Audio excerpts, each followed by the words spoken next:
In reality, part of the mercy of Allah is that He penalizes those who deserve to be penalized.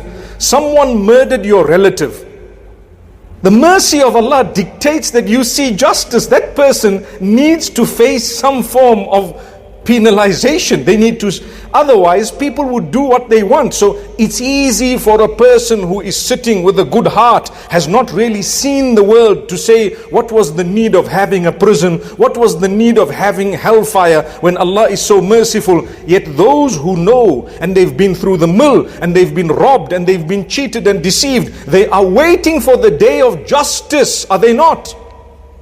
They are waiting for the day that Allah will serve justice, and part of the justice and mercy of Allah is that those who wronged you, don't worry, a day will come when you will see that justice. In this world, people can get away. Today you have a court case, you don't even know what's going to happen. Most countries in the world, there is tampering that goes on in one way or another, be it in a greater way or a smaller. So you may never see justice on earth. From aforetime, look at the Prophet Yusuf alayhi salam and others who were absolutely innocent, yet they were jailed long term.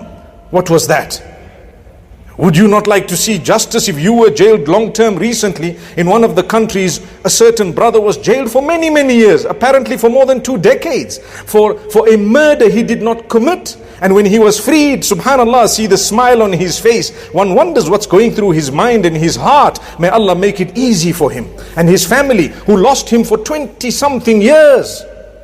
My brothers, my sisters, the courts of Allah are more just than any other courts you could ever have. And part of the goodness of being a believer, and part of the plan of Allah for having sent us on earth, is to stand firm for justice.